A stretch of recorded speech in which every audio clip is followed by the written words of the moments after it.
Ciencias Penales en el Centro Veracruzano de Investigación y Posgrado. Sus docencias en el Derecho Penal, Derecho Penal Procesal, Formación Cívica y Ética y Juicios Orales. En el Colegio de Estudios Superiores de Investigación de México, Universidad Popular Autónoma de Veracruz. Su experiencia laboral dentro del sector público como docente en la Secretaría de Educación Pública, en el sector privado, auxiliar jurídico, jurisdicción sanitaria número 10, abogado postulante en Derecho Jurídico Raba y Asociados, asimismo como abogado postulante en BS Legal, Despacho Jurídico Contable, abogado litigante en Perito y Criminología y Criminalística en SRL Soluciones Jurídicas, director y socio fundador MJ Corporativo Jurídico, asimismo como analista jurídico en el Centro de Control, Comando, Comunicación y Cómputo. Asimismo presentamos al maestro Daniel Gabriel Cruz Reyes, licenciado en Derecho por la Universidad Internacional College for Expert Learning, tesis profesional, examen general de conocimientos para el egresado, licenciatura EGEL, cuenta con una maestría en Derecho Penal en la Universidad Insurgentes. Su experiencia laboral dentro del sector público en tribunales colegiados del primer circuito, tribunales colegiados en materia civil del primer circuito, tribunales colegiados en materia civil del segundo circuito, asimismo en el secretario de Centro de Justicia Penal Federal en el Estado de Nuevo León, jefe de oficialía de juzgados en el Distrito del Estado de Sinaloa, en el Tribunal Colegiado en materia civil laboral del primer circuito, juzgado de distrito en materia administrativa de la Ciudad de México. También tenemos el honor de presentarle a la licenciada Brenda González Martínez, licenciada en Derecho, titulada por la Universidad Insurgentes, cuenta con una maestría en Derecho en la Universidad de Insurgentes, sus docencias en materia de Derecho Fiscal en la Universidad Tecnológica de México, experiencia laboral dentro del sector público como auxiliar jurídico en el Instituto Nacional Electoral, en el sector privado, abogada titular en Campos Ockman SADCB, coordinadora de investigación en Despacho Jurídico González y Asociados, asimismo como secretaria particular del Tribunal Federal de Justicia Fiscal Administrativo, Segunda Sala Regional Metropolitana, y asistente de investigación de asesor jurídico en México Unido contra la Delincuencia, ACE. El título de nuestra mesa, razonamiento probatorio en el proceso penal oral acusatorio. El Estado del Derecho exige que se implementen los mecanismos que en la aplicación del derecho operan un adecuado razonamiento probatorio que garantice que la mayoría de los casos coincidan con lo sucedido. Es la única forma de garantizar la seguridad jurídica mediante la aplicación de derecho que en materia de hecho acierte en la determinación de estos de acuerdo con la veracidad de lo sucedido. En el procedimiento acusatorio, el inculpado es siempre el sujeto de derecho titular de garantías frente al poder penal del Estado, garantías tanto sustantivas como procesales necesarias para la exigencia del debido proceso que constituyen límites. Esto minimiza el poder del Estado y se maximizan los derechos de las personas, sobre todo se hace efectivo el derecho de defensa, no solo por el hecho de que el inculpado cuenta con un defensor, sino por la oportunidad efectiva que tiene de contradecir las pruebas de acusación, y más aún no contar con una igualdad entre ambas partes. El razonamiento probatorio está compuesto por un conjunto de inferencias que van desde las afirmaciones sobre los hechos contenidos a las pruebas presentadas del proceso hasta la conclusión sobre los hechos probados y no probados. Damos la palabra a nuestros participantes de nuestra tercera mesa. Muy buenas tardes. El tema de esta mesa propiamente vamos a darle un de mucha importancia. ¿Por qué? Porque básicamente es la temática de nuestro congreso. Hemos escuchado básicamente el cuadro del razonamiento jurídico, pero esta mesa en especial estamos hablando de razonamiento probatorio. Es algo que en las escuelas, en las universidades escasamente nos están enseñando. Aquí tenemos en esta mesa una responsabilidad muy grande y para ello se ha convocado a estos profesionistas en la materia con esa experiencia en el proceso que nos van a dar mucha luz en ese aspecto. La temática de la mesa la vamos a llevar mediante 15 minutos propiamente para cada uno. se les va a anticipar ya cuando se culmine su tiempo, su momento, para que así nos vayamos. ¿Les parece bien? Empezamos con la dama, empezamos por la derecha y culminamos con usted. ¿Les parece perfecto? De aquí en adelante ya vamos a empezar tal vez a cruzar algunas ideas, cruzar algunos pensamientos. No se van a pelear, no se van a morder, por favor. Bajo esa tesitura yo creo que va a ser muy interesante. ¿Les parece bien? Perfecto. Entonces empezamos por favor con la maestra. Muchas gracias. Gracias a todos por su tiempo. El motivo de la exposición del día de hoy es derivado de los cambios que han habido a lo largo del procedimiento. Recordando un poco el sistema inquisitivo que era el que nos regía antes, teníamos ciertas particularidades, ¿no? Entre ellas que la prueba se tenía por preconstituida. ¿Eso qué quiere decir? Que la gente del Ministerio Público, derivado de los actos de investigación, que hoy llamamos así, en su momento la investigación dirigida constituía una prueba plena. ¿Por qué? Porque se tenía la facultad de que el Ministerio Público estaba dotado de fe, de ciertas particularidades que le apoyaban a que esta fe pudiera hacerla sobre personas, lugares, hechos, situaciones que para el operador jurídico en ese momento, llámese el defensor, se veía imposibilitado para poder llevar a cabo una adecuada defensa, traducida en un incremento en las sentencias judiciales que mayoritariamente eran condenatorias. Recordemos que muchas de estas significaban y conllevaban miles de violaciones a los derechos humanos de las personas. Y la pregunta que lanzo el día de hoy es, ¿todavía podemos ver que esas violaciones existen? ¿Realmente tenemos esa capacidad para poder vislumbrar la diferencia entre el razonamiento probatorio y el derecho probatorio? ¿Realmente estamos capacitados, todos los órganos jurisdiccionales y los técnicos encaminados para poder llevar a cabo este proceso? Yo considero que no. Considero que no por una razón muy importante. A lo largo de la práctica que su servidora ha llevado, ha denotado diversas situaciones, tanto en el ámbito local como en el ámbito federal, atravesando desde cada uno del punto de vista de los intervinientes. Como todos sabemos, en el caso particular del asesor jurídico, tiene un trabajo muy importante porque es esa persona que apoya al ejercicio que realiza el agente del Ministerio Público para poder encaminar la investigación y buscar que el hecho que se pretende probar sea acreditado más allá de toda duda razonable. Estamos entendidos en eso. Sin embargo, uno de los puntos de inflexión que ha tenido a lo largo de este proceso el agente del Ministerio Público es precisamente esa imposibilidad de poder proporcionar las pruebas, de poder hacer solicitudes ante el juez de control a efecto de llevar actos de investigación. ¿Por qué? Porque precisamente no tenemos una correcta y adecuada educación en el sentido de poder proporcionar estas herramientas o estos elementos necesarios para poder sustentar nuestra acusación en contra de una persona.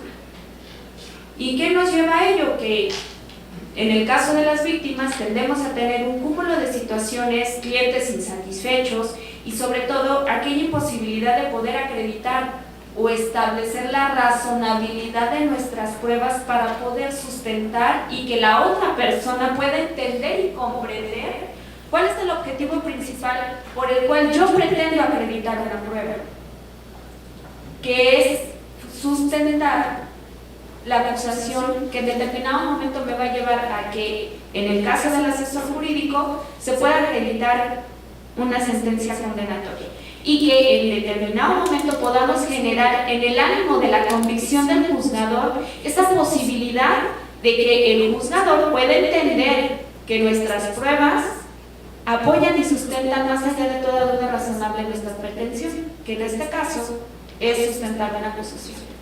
Si lo llevamos al ámbito del terreno de la defensa, pues todavía es un poco más difícil, ¿no? Y esto se debe precisamente a que, de conformidad al razonamiento probatorio, que es un análisis, el ejercicio del análisis que se hace de todas las inferencias y todos los datos medios de prueba que se tienen, que van a llevar a realizar un ejercicio cuyo resultado va a ser el sustentar la inocencia de nuestro representado. En este caso en particular nos enfrentamos con muchas situaciones. ¿Qué sucede en un principio? Si estamos hablando de una investigación inicial de conformidad, como todos sabemos, el proceso penal se basa en 3 etapas, que es la investigación, la etapa intermedia y la etapa de juicio. Como sabemos, en la etapa de investigación inicial se establece un dato de prueba, ¿no? Cuando nosotros nos presentamos ante el juez de control para establecer en un delito, por decirlo así, el homicidio, que es, considero yo, de los más llevaderos porque existe una mecánica y existen ciertos actos de investigación que atienden a un protocolo de actuación que debe de seguirse y que en teoría debería de ser más sencillo poder debatir, lo es que en la realidad el operador jurídico traducido en el juzgador, al momento de hablar de la desigualdad de considerar qué es el estándar probatorio mínimo, y al momento de realizar el debate descubrimos nosotros que las inferencias que nosotros consideramos al evaluar o al realizar el ejercicio del análisis para efectos de la vinculación al proceso, nos encontramos con que estuvo muy bien su ponencia, abogado o abogada. Sabemos de antemano que el protocolo de actuación por cuanto hace a la mecánica de lesiones o la posición víctima-victimario no es la más adecuada. Sin embargo, yo prefiero dejar el análisis para una etapa subsecuente. ¿Por qué? Si se supone que la razonabilidad y el objetivo del estándar probatorio debe de llevarse a cabo en ese momento y no se está haciendo. Sabemos de antemano que la etapa intermedia del proceso penal implica necesaria y obligatoriamente la depuración de esas pruebas y por ende el estándar debe ser mayoritario. Y la pregunta que lanzo aquí en estos momentos es, ¿por qué no se lleva a cabo? ¿Por qué los operadores nos limitamos, en el caso de las defensas, a realizar aquellos actos de investigación por facilidad? Porque el cliente a lo mejor dice, es que el abogado está obligado a investigar. Cuando sabemos de antemano que existen incluso pruebas que podemos aportar al proceso y que por ser operadores particulares nos encontramos con esa imposibilidad económica, material o jurídica. ¿Tienen alguna duda? Perdón. Nos encontramos ante esa imposibilidad material para poder ofertar y llevar a cabo de manera efectiva nuestra defensa. ¿Y qué sucede? Al final del día nos enfrentamos con el reto de que mi cliente me dice, ya no me interesa su labor, a pesar de que sabemos que hemos encaminado nuestro esfuerzo a más allá de todo, buscar que esa duda razonable se presente. Por eso considero yo importantísimo que este debate o esta mesa, porque es indispensable, como bien lo dice en su momento el maestro Jordi Ferrer, realizar un ejercicio desde el ámbito de la butaca de aquella persona que está empezando y que tomó en su momento determinado la decisión de formar parte de ese sistema jurídico.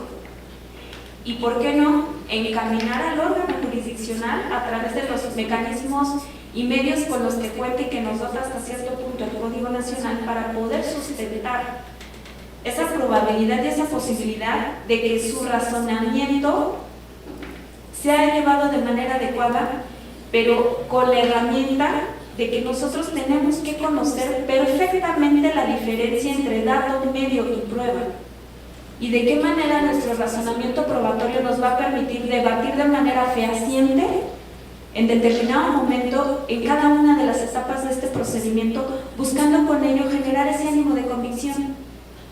Recordemos que la sana crítica y las máximas de la experiencia, si bien es cierto que se consideran ya minimizadas a través del razonamiento probatorio, lo es que en la realidad no es así, porque se está haciendo un análisis concientizado, razonado, metodológicamente, buscando llegarse más allá a la verdad posible, porque sabemos de antemano que la verdad o la realidad de los hechos nunca la vamos a poder llegar, pero sí buscar lo más aproximado a ello. Muchas gracias.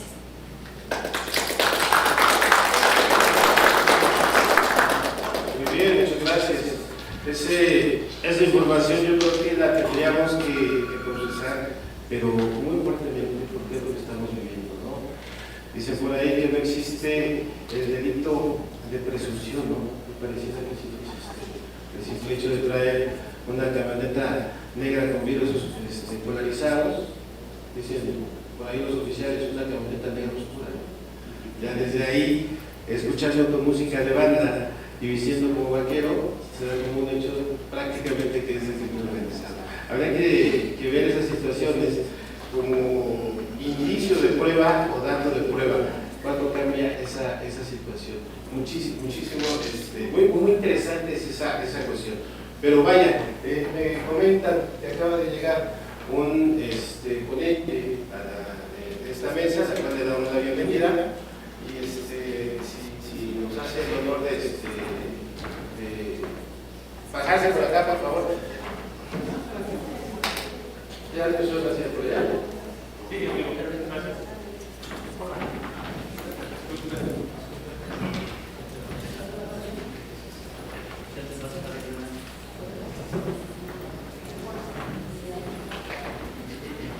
Asimismo, nos podemos incorporar para el tiempo pasado oportuno.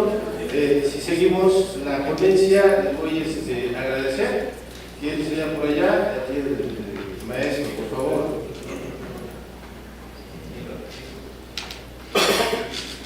Continuamos a la derecha.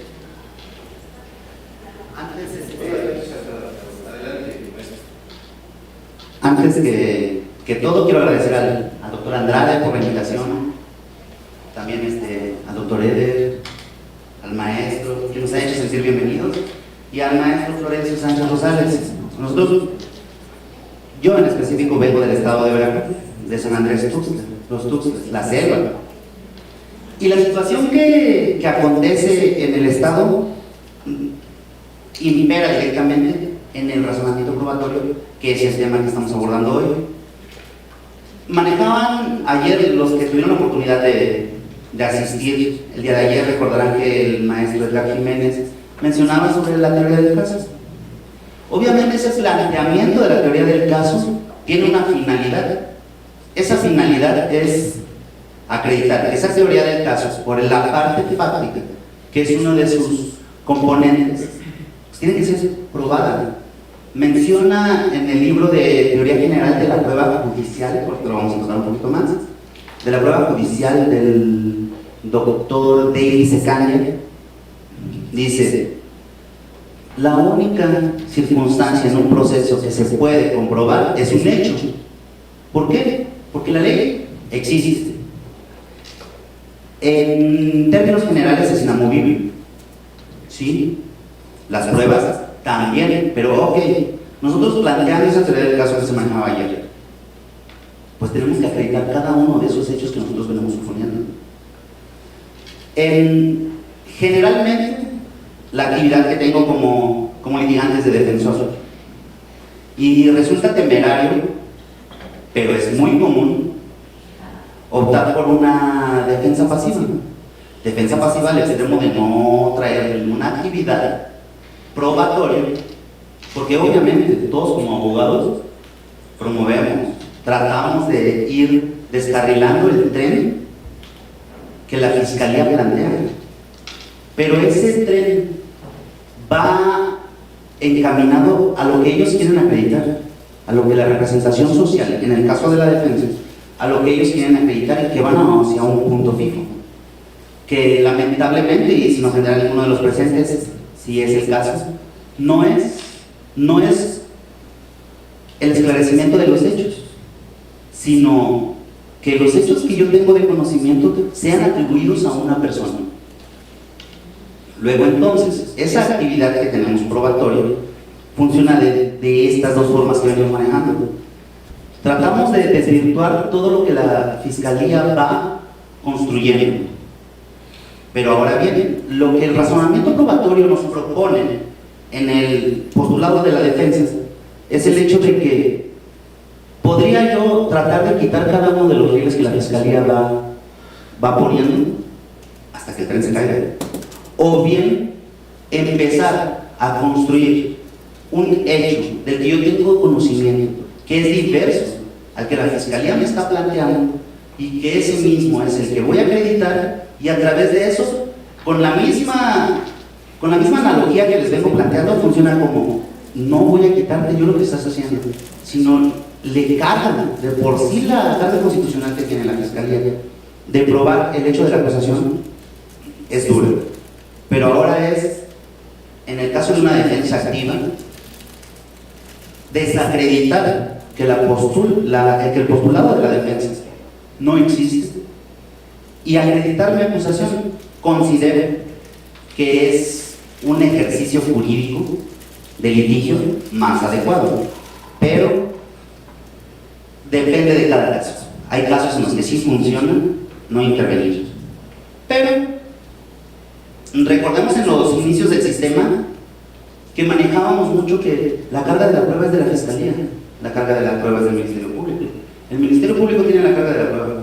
Yo, si quiero decir que estuve en Marte, y es la Fiscalía encargada de acreditar que yo no lo estaba. Pero desde un inicio del sistema, esta sí es una concepción que hemos adoptado inadecuada desde la perspectiva mía. ¿Por qué?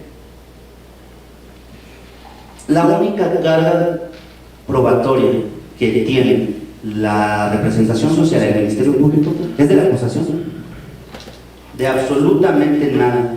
Ni la ley procesal, ni la Constitución la acarrea, ni las diferentes interpretaciones que tiene la Suprema Corte o los tribunales le acarrea una carga probatoria diferente, solo de la acusación. Es decir, que si existe un debate diferente o se tiene un postulado fáctico diferente, tienes la obligación de acreditar. ¿Sí? Hemos estado manejando que existe un estándar de prueba, y las personas que tenemos, y nosotros los usuarios del sistema procesal penal, tenemos conocimiento que el estándar de la prueba para el dictado de un auto de vinculación es mínimo. Sí, pero eso no quiere decir que no se pueda acreditar en esa investigación temprana, en esa parte naciente del proceso, que podamos acreditar circunstancias diferentes, de tal suerte que el Código Nacional nos prevé y nos ha previsto desde antes que existe el sobreseimiento por las causas de que no existe el hecho, o que ese propio hecho no sea constitutivo de delito. Ahora bien, teniendo en consideración dicha parte, si nosotros consideramos que las circunstancias que se nos imputan no constituyen delito, ¿qué nos acontece?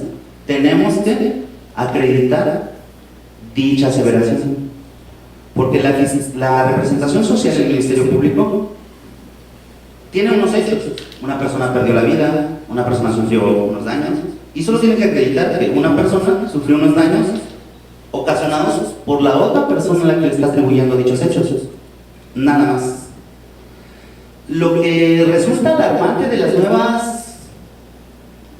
nuevas perspectivas de la prueba, del razonamiento probatorio, que en el Estado mexicano tiene cierta novedad, aunque sus bases son bastante antiguas, resulta alarmante el hecho de que dentro de ese razonamiento probatorio tengamos la confianza de que es la Fiscalía quien tiene la obligación de llevar el proceso prácticamente. ¿Por qué? Porque manejamos a nosotros, al órgano jurisdiccional, como un interventor únicamente, y es la persona que va a decidir, es la persona que se le disuade, ¿sí? Que encamina, que le dices lo que quieres sostener, pero quien generalmente lleva el ritmo de un proceso es el Ministerio Público. Siempre ha funcionado de esa forma, es el Estado a través del Ministerio Público. Bueno, en estas últimas concepciones que han existido, existe la conocida prueba indiciaria. En tiempos anteriores, que era el sistema inquisitivo penal y que funciona aún para otras materias, la circunstancial, ¿no? ¿Qué nos dice esta circunstancia? Que a través de indicios no existe ninguna acepción diferente. Nosotros, dentro del proceso general penal, tenemos que existen datos de prueba, porque el tamiz de valoración es menor, aun y cuando estas sean desahogadas, siguen siendo datos de prueba. Tenemos los medios de prueba y la prueba en sí, ya la desahogada, ¿no? Bueno, pues resulta que esta confesión, esta circunstancia indiciaria, nos manejan los altos tribunales que a partir de indicios que no acreditan un hecho delictivo, sino convencen de un hecho no delictivo, nos permiten como juzgadores la inferencia de que se ha cometido un hecho delictivo. Entonces, la importancia de nuestro razonamiento probatorio es simplificar, ser activo en la defensa, porque tenemos posturas diferentes, pero la única carga es la acusación, y que cuidemos mucho que el estándar que existía anteriormente para el auto de vinculación a procesos es la misma que para las sentencias, más en los asuntos de perspectiva de género, como puede ser el feminicidio, que se menciona que son de realización adulta, pero no tienen ninguna interacción o un indicio con otro y son suficientes para condenar a una persona si esa inferencia dice que la persona pudo haberlo cometido, aunque no exista medio de convicción que pueda aseverar que efectivamente lo cometió. Muchísimas gracias.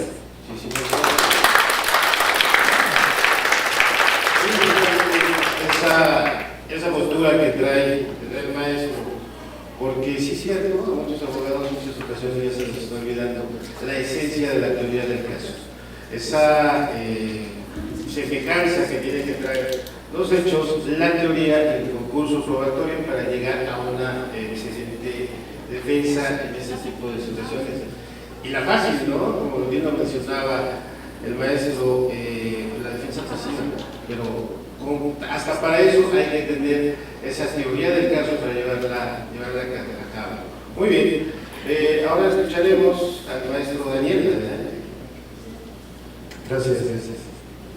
Pues muy interesantes los planteamientos, sin duda muchos de ellos adquiridos a través de las experiencias de la vida, la profesional y de antemano, pues creo que esto es fundamental para poder determinar qué elementos para nuestras defensas, nuestras acusaciones pueden ser susceptibles de eliminar, corregir o en su momento modificarlos.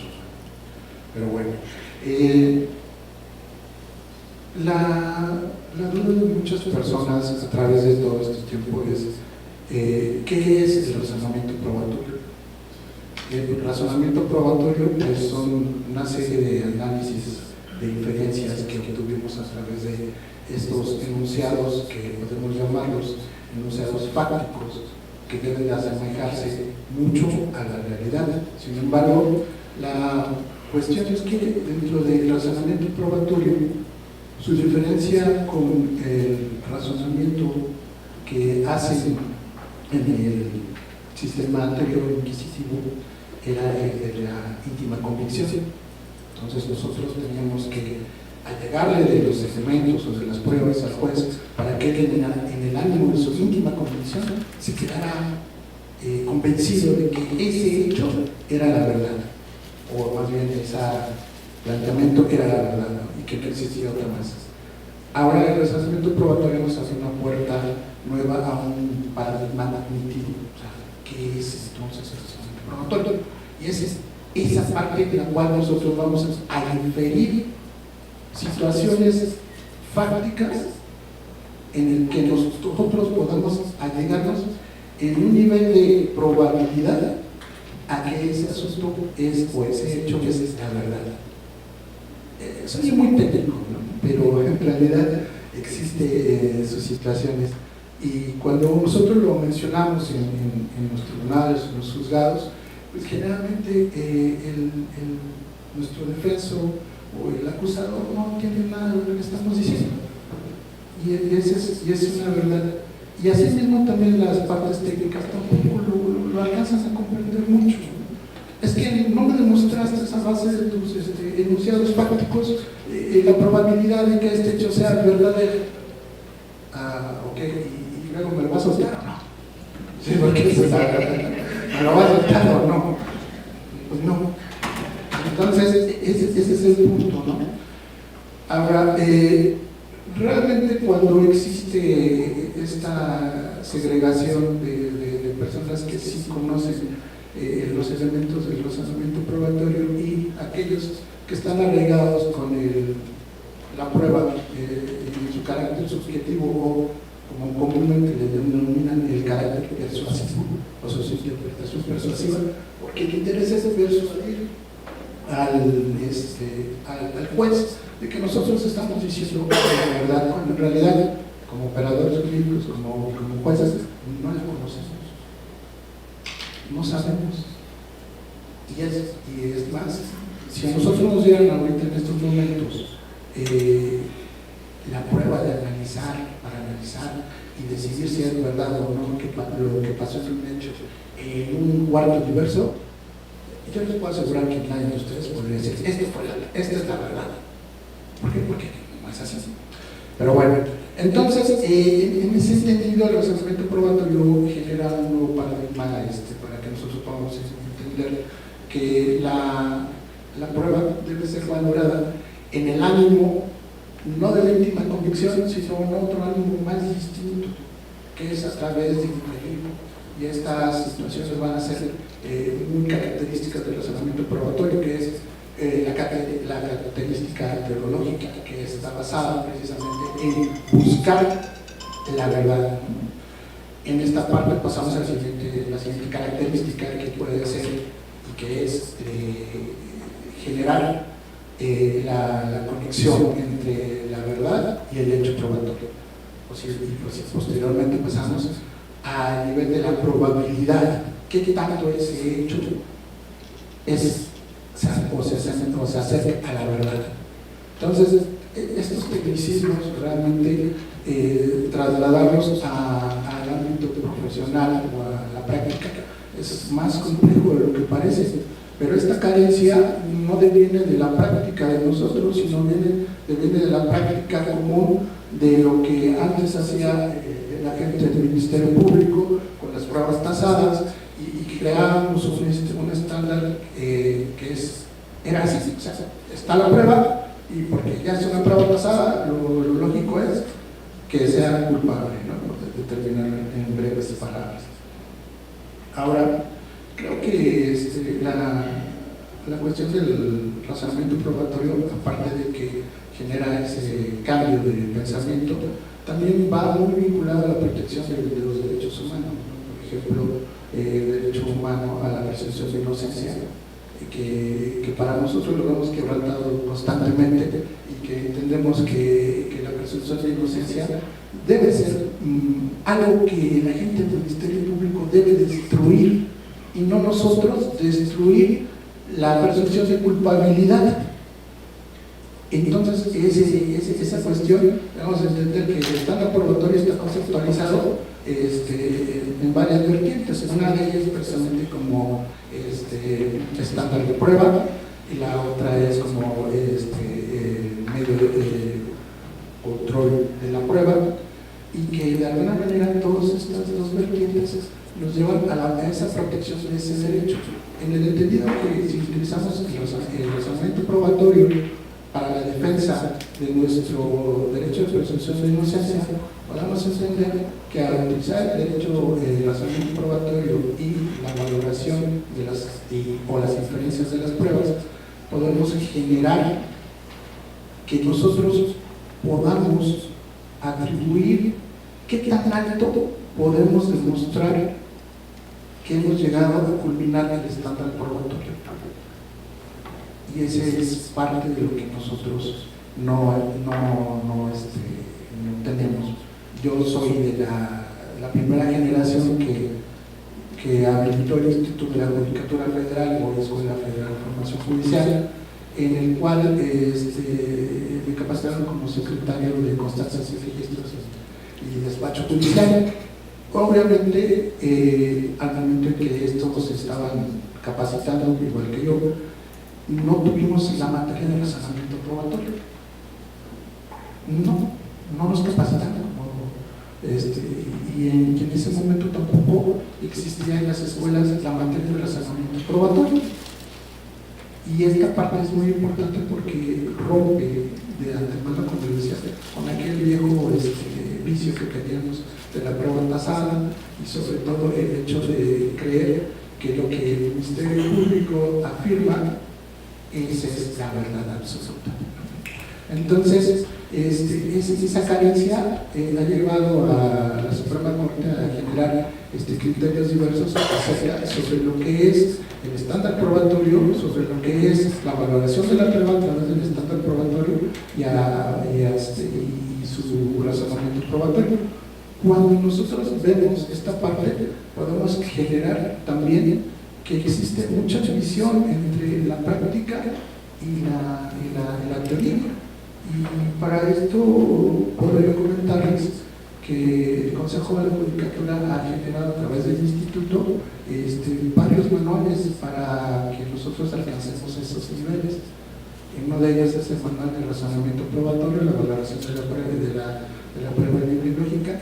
El primero de ellos fue escrito por el maestro Ferrer, y al final también existen otros valores más, que son, por ejemplo, la valoración de la prueba testimonial, la valoración de la prueba pericial y la valoración de las pruebas en conjunto, pero todos a través del razonamiento probatorio. Yo sé que es un poco más extenso todo esto y realmente 15 a 20 minutos expresarlo sería muy rápido, muy breve y sería un flash nada más. Ajá. Sin embargo, sí puedo hacerles mención que existe un esfuerzo por parte del Poder Judicial Federal para poder subsanar esa falta, ¿no? Aparte de de los criterios jurisprudenciales que se han establecido a través de la Suprema Corte, donde se establecen estándares probatorios, que es el estándar probatorio, para que podamos determinar esas faltas o carencias. Y realmente pues les agradezco su tiempo y disculpen, a veces ando un poco precipitado, atrabancado, y espero que el mensaje lo haya podido yo dejar un poco menos confuso de lo que hablo. Sería todo. Muchísimas gracias.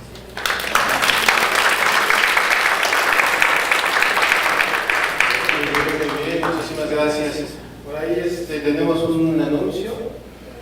Por favor.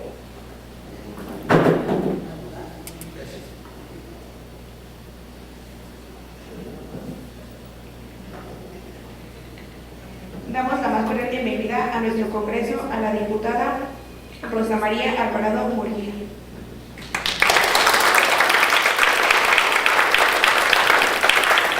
Muchas gracias, es un honor tenerla con nosotros.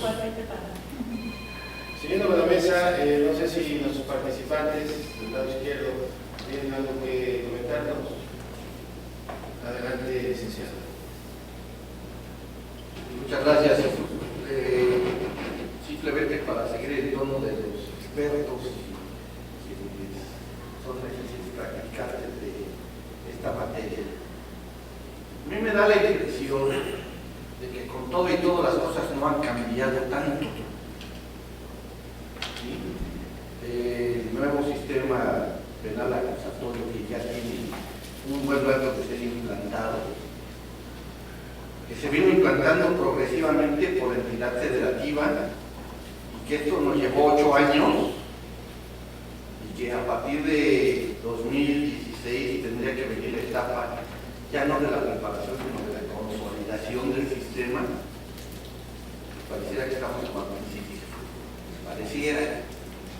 ¿Por qué? Porque las bases siguen siendo las mismas, ¿no? Era acreditar un hecho. Antes decían, era muy común que la gente descansara con aquel mismo pensamiento de al juez y a la autoridad, dale los hechos y ellos te van a dar el derecho. Claro, los jueces no son investigadores, ¿sí? A ellos no hay que darle los hechos, hay que darle los hechos acreditados por los elementos para acreditarlos.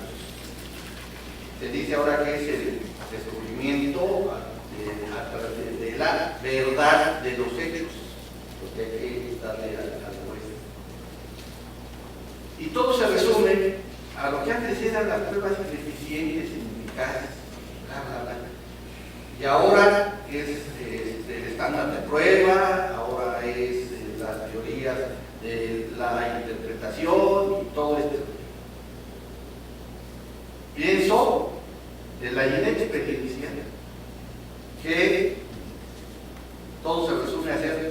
eficaces en nuestra misión. Eficaz el Ministerio Público, bajo su teoría del caso, de acreditar los hechos por los cuales presenta una consignación. ¿Sí? El defensor, evidentemente, para destruir esta teoría del caso que presenta el Ministerio Público, para acreditar que no hay razón, que los hechos no se sucedieron así, ¿sí? o encuentran algún tipo de justificación. Y el asesor jurídico, que ya es una figura nueva, relevante en este sistema, es quien ve los intereses personales de las víctimas. Y todo, insistía, es ser eficaces. Olvidémonos de la doctrina y la jurisprudencia, si no se es eficaz o no. Y viene a mi mente muy rápidamente una hipótesis, un caso hipotético, de un maestro de secundaria que fue acusado por acoso en virtud de que era un maestro ya de edad y percibió que una de sus alumnas, una alumna, de repente bajó su calificación porque algo estaba sucediendo. Lo comenta con su esposa, la esposa le aconseja, oye, igual que a las otras chicas que tú aconsejas, casi tiene sus padres, aconsejala y ve qué es lo que tiene. Y la cita en la tarde en un Sambors, de ahí pegado a la escuela, cerca de la escuela, ¿ya? Y los testimonios vienen en el sentido de que esta niña, el día X, a tal hora, y las circunstancias de modo, tiempo y lugar, la niña lloraba y de repente el maestro la abrazó efusivamente, ¿sí? Y le viene el acoso. Inexperto él, el abogado, el asesor jurídico, el Ministerio Público presentó estos elementos que estamos hablando, pero el asesor jurídico le aconseja que eche toda la carne en el asador. Llegan y presentan testimonios de familiares, el de su propia esposa, el de sus hijas, el de sus compañeros de la escuela, de que él era casi un santo, ¿sí?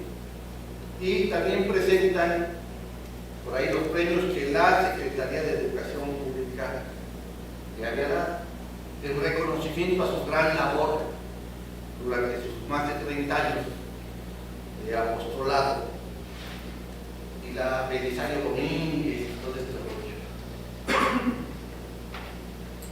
Que la determinación, ¿qué creen que pasó?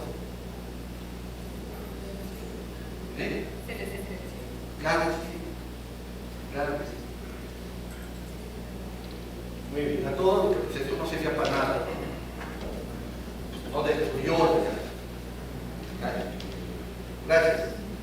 Muy bien, muchísimas gracias por su intervención. Rosario López Vázquez. Muy buena tarde y una disculpa por esa tardanza.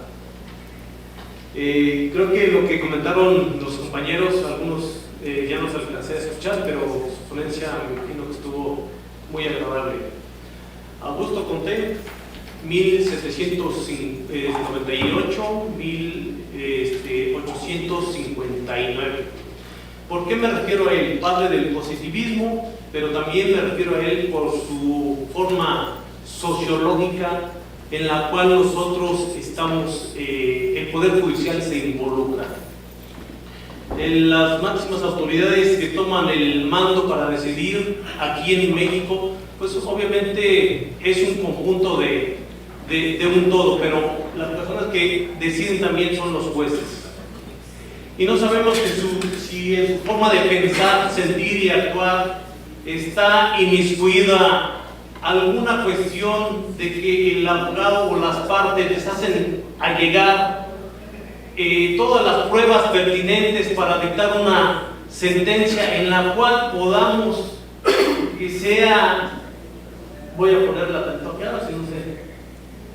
Entonces, ya reunido todo, las situaciones de las decisiones influyen en varios factores orgánicos, sociológicos, porque el buen abogado ya hizo todo su trabajo, ya investigó, ya checó cámaras, ya checó el C4, ya checó la prueba documental, la pericial, ya se hizo allegar de documentales y de los peritos expertos en la materia, hasta solicitaron un tercero en discordia. Pero resulta que el juez, porque es morenito o morenita, y todo se vale.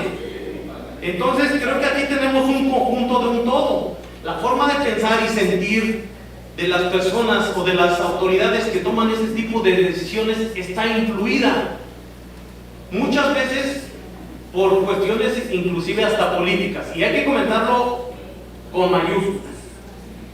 No sabemos si de arriba trae la famosa línea, o no sabemos si trae más dinero. Tenemos unos mensajes que decir que aquí en México la justicia ¿de quién es? De los más ricos. Pero obviamente se ha determinado que la justicia es para todos, y así lo dice nuestra Carta Magna. La ley tiene que aplicarse porque es la ley, y tenemos tratados internacionales que determinan la aplicación de la ley, o tenemos la jurisprudencia. Vaya, esas maneras de pensar, sentir y actuar, tenemos que buscarle un poquito más e irnos a lo metajurídico, un poco más allá de lo que nosotros como abogados nos esforzamos para investigar. Después de esa investigación, ¿qué más elementos, con qué puedo cerrar con broche de oro para determinar que estas pruebas sean no solamente las idóneas, sino tener el poder de convencimiento para que el juez determine una sentencia favorable? Y no solamente eso, nos vemos actualmente la investigación o las pruebas no las puedes obtener de la noche a la mañana, se te van los términos y bueno, tienes que solicitar, se te dé un término más por esto, pero ni las propias autoridades están convencidas de que ellos pueden, y como ya les agarra el tiempo para cerrar, también para ofrecer la prueba, ¿qué pasa? Lo que ellos investigaron, y si no por ahí no era culpable, pues te vienes para acá, y ya ha resultado mucho en Ciudad de México, que ahorita le están fijando responsabilidades a servidores públicos, a policías de Ciudad de México. ¿Por qué? Pues porque están sembrando. Estábamos leyendo en la mañana una nota, donde le inculpan a un policía de Ciudad de México es que el sistema te acorrala. El sistema te dice, ofrece, y si no cumples con tu deber o si no cumples con ofrecer las pruebas, pero lejos de ofrecer las pruebas está la idoneidad. Obviamente tiene que ser correcto y tener ese poder de convencimiento de decirle al juez que esto es lo ideal, ¿no? Y a veces no solamente se queda convencido. Por eso yo creo que los jueces sociológicamente vienen de una familia como todos nosotros. Sienten, piensan y obviamente sufren lo que a México les está pasando. El que sea muy rudo, pues bueno, también tiene sus variaciones y sus debilidades. De acuerdo a la genética, tiene problemas, inclusive su esposa es no estoy hablando mal de las estamos mal. Pero lo que sí trato de decir es que son factores que modifican la conducta de una persona que decide las leyes y que decide sobre el fallo de una buena prueba que se ofreció. Yo creo que también ahí cabe comentar el término de la palabra objeción de conciencia. Objeción de conciencia de un juez, de una persona que debe determinar sus principios. Ya tienen una carrera judicial en la cual se tiene que pensar que tiene que seguir una línea, que es la Constitución, y a veces es influida por factores externos. Dicen por ahí, estaba por ahí una persona diciendo, bueno, pues ¿quién aguanta que le den pues un cañonazo, ¿no? Con 50,000 pesos en aquel entonces, creo que era Álvaro Obregón. Y efectivamente ahorita se mueven factores o decisiones por factores que nos hacen, que son externos a nosotros, pero que también en un momento dado lo tenemos en el expediente y tomamos las decisiones de acuerdo a esos tipos de factores. Yo creo, y como decía también Sun Tzu en el arte de la guerra, creo que tenemos que hacernos a llegar de todas las pruebas, las ofrecemos, y aunque veamos que esta no es la prueba idónea, tenerla ahí como reserva y hacer clasificación de ese tipo de pruebas, de esas formas de poder convencer al juez. Y es que, pongo un ejemplo, digo, todos tienen esa máxima experiencia, pero creo que cuando la hermana se sale sin permiso, cuando ya tiene 18 años y quiere ver al novio y y luego el papá llega y le dice, ¿dónde andabas? Creo que encuentran la mejor forma de excusarse y las mejores pruebas de decirle a su papá que andaban en otro lugar haciendo cosas buenas y que creen, tienen el poder de convencimiento. Creo que nosotros los abogados tenemos que agotar no solamente las pruebas, no solamente tenemos que hacer algo que también se llama alegato de oreja.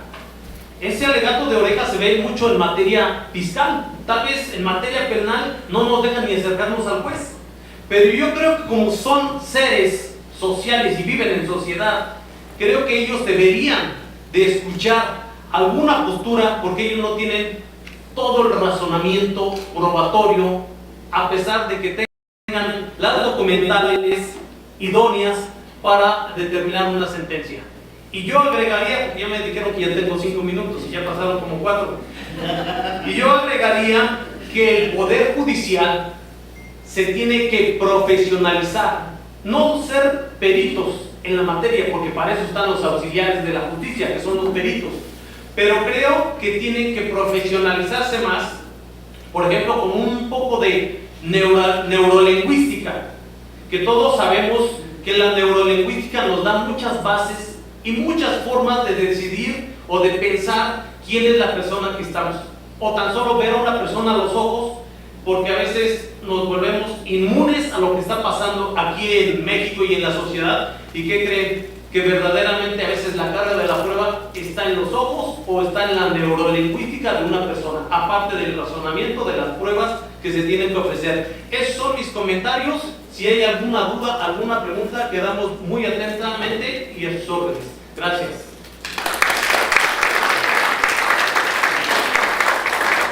Gracias, doctor Rosario López Vázquez.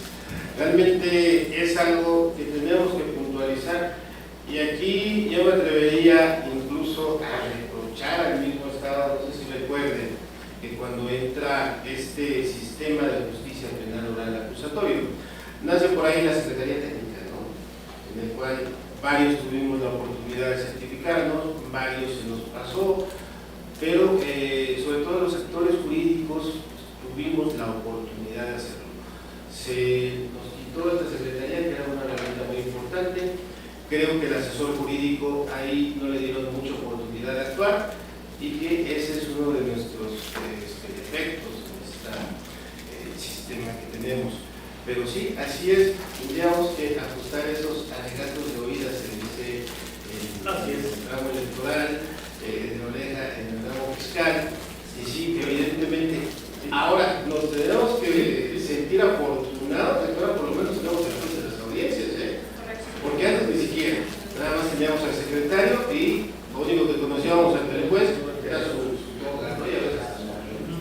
Pero hasta ahí teníamos esta situación. Vamos a seguir interactuando, vamos a concluir en el mismo orden que empezamos, con un margen de 5 minutos para ir cerrando esta mesa que está súper interesante. Por favor, abogada. Muchas gracias.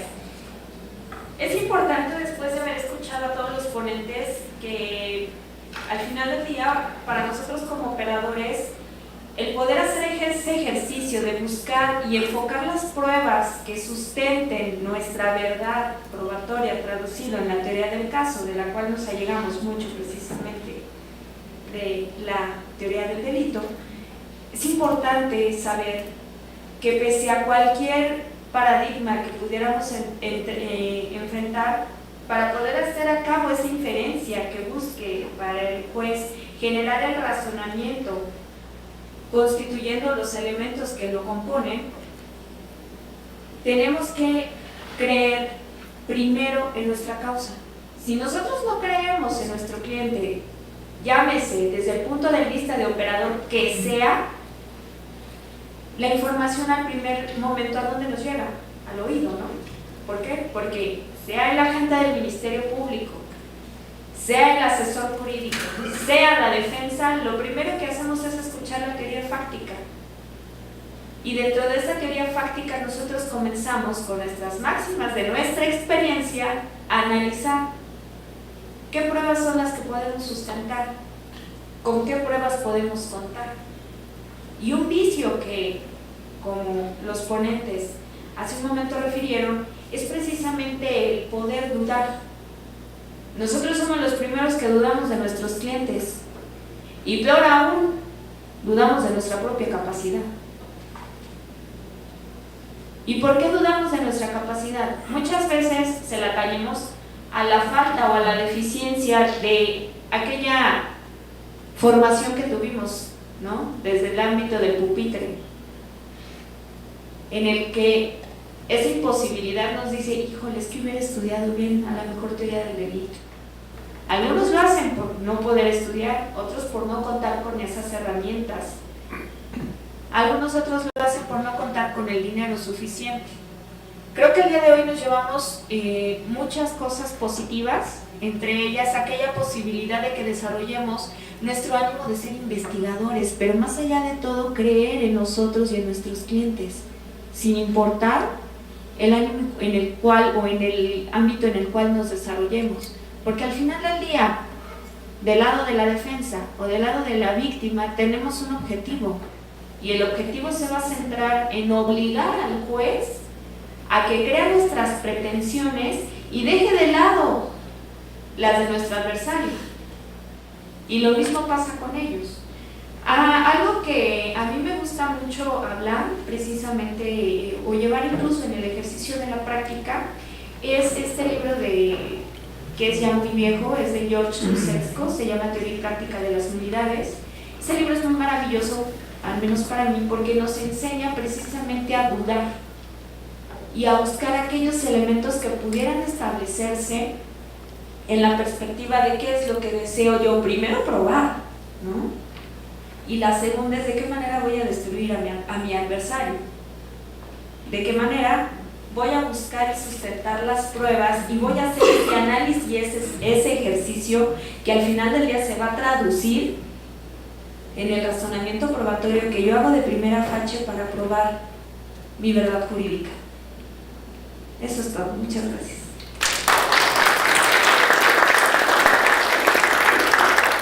Muy bien, muchísimas gracias, maestra Brenda González Martínez. Realmente es un honor haber contado en este congreso con la anuencia de damas.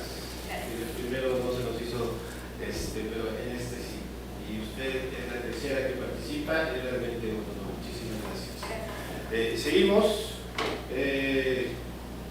con el maestro, por favor.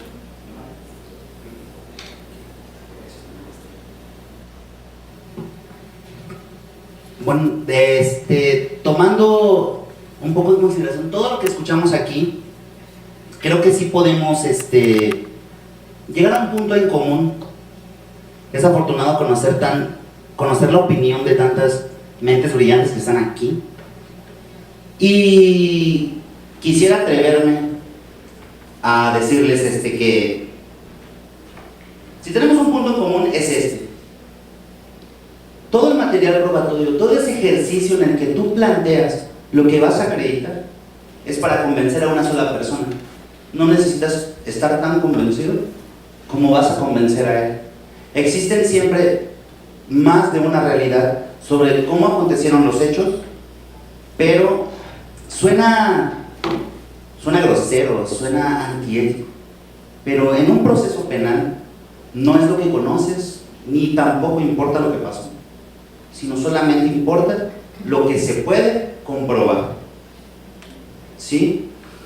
Y atendiendo a ese razonamiento probatorio, que es el punto toral de toda esta plática y de toda la intervención de nosotros, pues ese razonamiento probatorio va a concluir en el hecho de que en el ejercicio de la función que tengamos como defensor, como asesor jurídico, como ministerio público, como juzgador, siempre hay que priorizar y buscar la manera más eficaz y más sencilla de acreditar lo que estamos aseverando, e incluye eso también al órgano jurisdiccional, porque cuando ellos nos dictan una resolución o una sentencia, según sea el caso, también tienen que convencer a las personas que el ejercicio que él realizó es adecuado.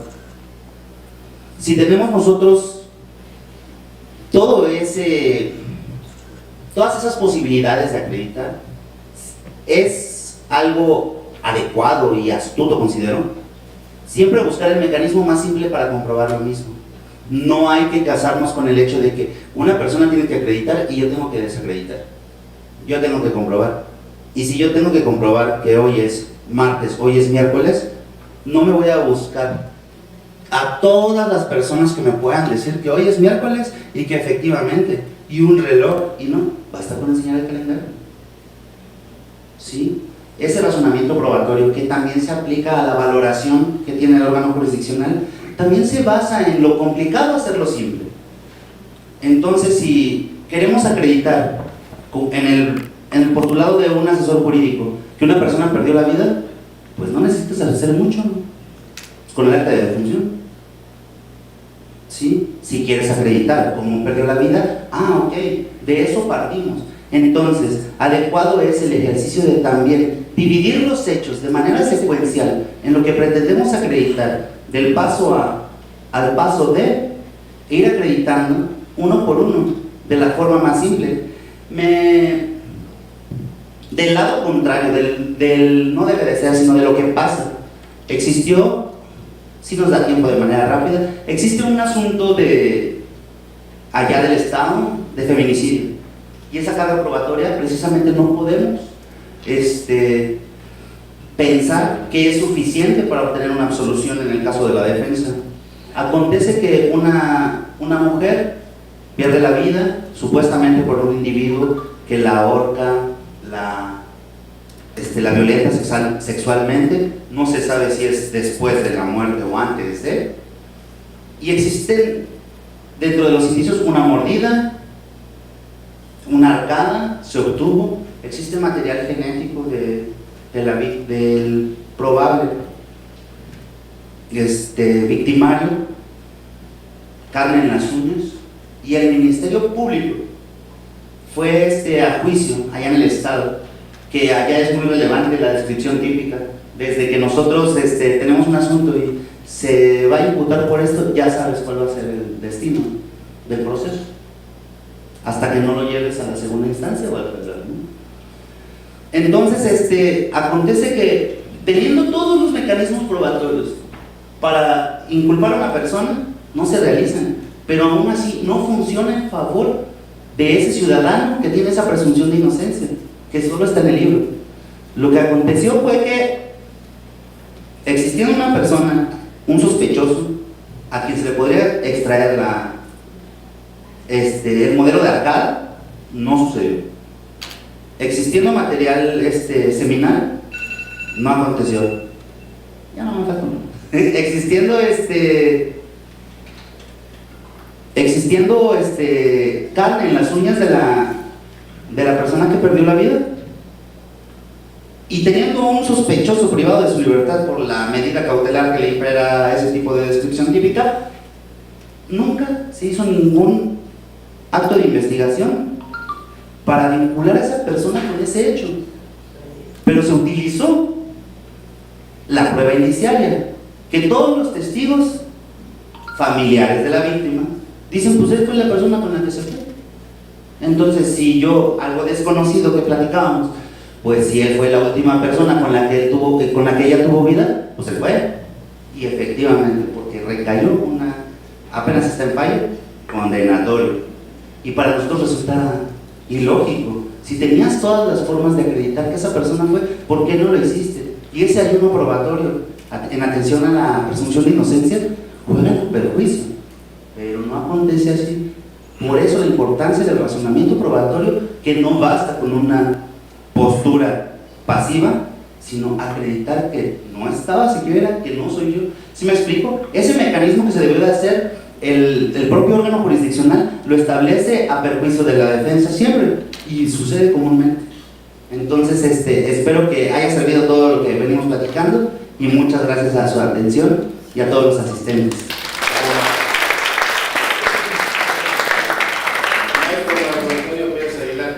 Realmente nos instruye. Creo que el Estado de Veracruz ha traído mucha trascendencia, sobre todo en jurisprudencia, ¿no?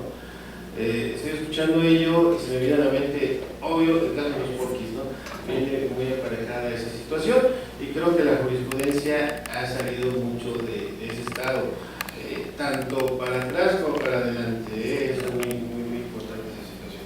Pues muy bien, seguimos la mesa. Maestro, por favor. Muchísimas gracias.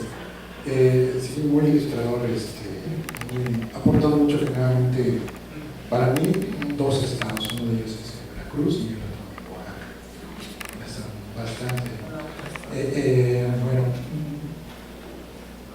hablando acerca de la incorporación de las pruebas, hablando acerca de lo que nosotros conocemos o lo que el Código Nacional pretendió en su momento dividir como inicio, dato, medio y prueba, creo que esta parte es la que más nos causa confusión, especialmente aquellos que apenas van iniciando dentro de lo que es la defensa en el derecho penal. Entonces, esas aportaciones que hace el Código Nacional de Procedimientos Penales las va segregando y establece reglas de valoración de la prueba. Entonces, por ejemplo, en la audiencia de continuación de la audiencia inicial, dice que el defensor llegará con los datos de prueba, se recibirán como medios de prueba y se valorarán conforme a las reglas de prueba, según o dependa del tiempo que hayan pedido, ¿no? El plazo constitucional, dentro de las 72 o de las 144. Entonces, es esta parte la que creo que a muchas personas, como insisto, que inician en el medio, les causa confusión. Bueno, ¿cuándo aporto un dato? ¿Cuándo aporto un medio? ¿Cómo se va a desahogar? Y esta parte es la que corresponde al derecho procesal probatorio, o el derecho probatorio. La parte importante con el derecho o con el razonamiento probatorio es si tú pudiste ingresar las pruebas en su momento de la forma correcta como lo establece el derecho probatorio, yo lo valoraré conforme el razonamiento probatorio. El problema es que si no las ingresamos en el momento oportuno, pues van a perder, pues la valoración de la prueba, su eficacia, a pesar de que sea eficaz, a pesar de todo esto, y causa esta situación mucho estrés, porque entonces decimos, es que yo aporté esta prueba en la audiencia o en la inicial y el juez no valoró nada, y es que el juez, y generalmente siempre tendemos a creer que el juez es el que va a guiar nuestra defensa. No es así. Igual el Ministerio Público también en algunas ocasiones he visto que sale regañado porque no tienen el más mínimo pues conocimiento y se dedican a hacer lectura, ¿no? Violando uno de los principios de los juicios orales, que es la oralidad. Entonces, ahí en ese entendido, pues debemos hacer conciencia que existe esa división, pero no para un perjuicio, sino para un beneficio, ¿no? Si no dominamos el derecho probatorio, de nada nos sirve saber el razonamiento probatorio. Y esta parte es esencial. ¿Por qué? Porque el razonamiento probatorio, igual que el derecho probatorio, va de la mano en cualquier etapa del procedimiento.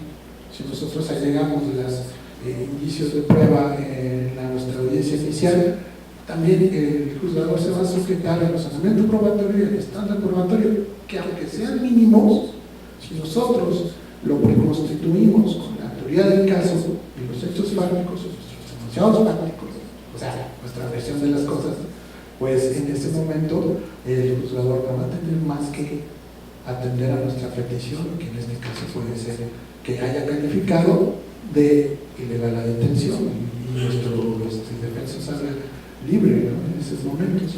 Libre, pero bajo su reserva, ¿no? Que puedan seguir investigando. Entonces, para mí es importante que sepamos que existe esa división y todo va como una liga, ¿no? Derecho probatorio, razonamiento probatorio, teoría del caso y en su momento no hay que dejar de lado la teoría del delito, que es esencial también. Obviamente alguien ha dicho por ahí que tropicalizamos el derecho anglosajón. No es cierto. No, de hecho hay que recordar un poco más que las bases del derecho mexicano nacen del derecho alemán, no del derecho anglosajón. Ahora, pues una cuestión importante también es esa, ¿no? Las futuras generaciones ya se están implementando sobre estas nuevas bases, pero esas nuevas bases las estamos nosotros, no el Poder Judicial, sino nosotros que estamos en el medio.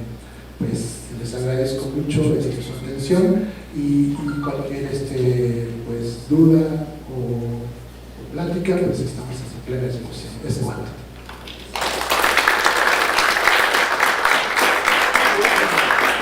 Muchísimas gracias, maestro Daniel Gabriel Cruz Reyes. Realmente nos están dando unas muy buenas clases de derecho procesal, pero sobre todo de razonamiento probatorio. Es el turno del doctor Rosario López Vázquez, con el cual vamos a concluir y le cedo los órdenes. Gracias. El Estado de Derecho, a veces pensamos que aquí en México, en el Estado mexicano, existe o no existe el Estado de Derecho.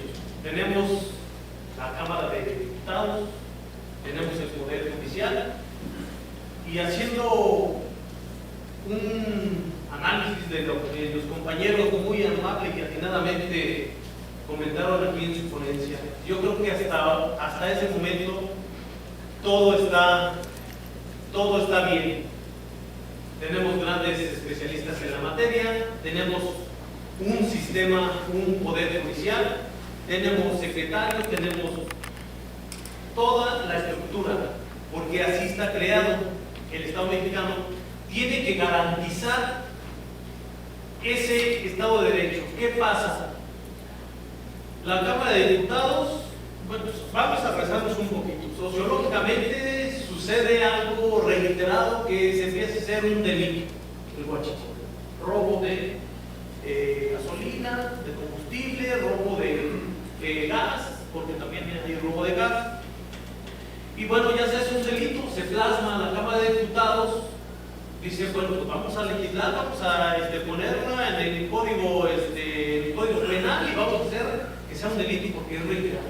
Yo hablaba un poquito antes de las cuestiones sociológicas, porque de ahí venimos todos, aparte de la biología. Entonces sucede que ya está plasmado el delito y las leyes son claras. Nosotros los seres humanos somos las que las transversamos, las que le damos otro entorno.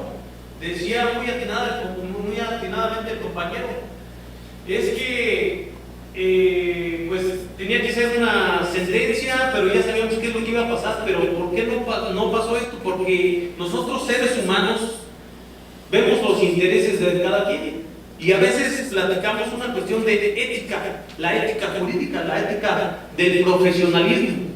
¿Qué pasa? No, pues es que yo violé y yo maté, pero pues si se llega una persona herida a un hospital como médico, como enfermero, como lo que sea, la tienes que atender. ¿Y el abogado qué tiene que hacer? Bueno, pues es que de eso trabajamos. No, es que vas a defender al secuestrador. Es que sociológicamente nadie le dijo que ibas a nacer como secuestrador. La sociedad lo pervirtió. ¿Por qué? Porque tuvo un entorno, tuvo una sociedad que le dijo, ¿sabes qué? Pues aquí te haces o si no te fregamos. El Estado de Derecho, ¿qué es lo que pasa con el Estado de Derecho? Yo creo que es mi punto de vista. Se hacen las leyes, se plasman, se dictan, se publican y empiezan a tomar vigencia y se empiezan a aplicar. Cuando se aplican las leyes, obviamente dicen, es que es una ley que no está bien hecha. ¿Sí o no? le echamos la culpa a las leyes. Yo creo que no tanto es, yo no estoy diciendo que los que hacen las leyes no se equivoquen, porque yo me he dado cuenta que hay muchas cuestiones inconstitucionales, muchas leyes. Y hay tantas leyes inconstitucionales, pero bueno, se elevan a la Suprema Corte de Justicia y dicen, ¿sabes qué? Esta ley de aquí para adelante es inconstitucional. Pero también tenemos esa cuestión de la aplicación de las leyes. ¿Quién aplica las leyes? El Poder Judicial, que también son personas, son seres que sociológicamente tienen una forma de pensar, sentir y actuar. Y estamos inmiscuidos y estamos prostituidos por la sociedad. ¿Por qué? ¿Quién sabe? Cada quien sabe qué tan ético y qué tan profesional podría ser, pero las circunstancias se van concatenando, se van circunstanciando, y en materia penal, obviamente, si tenemos una prueba en la cual el razonamiento probatorio tenga que ser idóneo, a veces se sale de ese canal, y lo que aquí a México le faltaría, mi punto de vista, es que justamente exista un Estado de Derecho y que no haya cuestiones de amigos o cuestiones de política o cuestiones de no aplicación de la ley por medio del juez. Creo que el sistema americano es un poco tajante y se aplica la ley un poco más sin entrar a las cuestiones sentimentales y morales. Ese es mi punto de vista. Muchas gracias.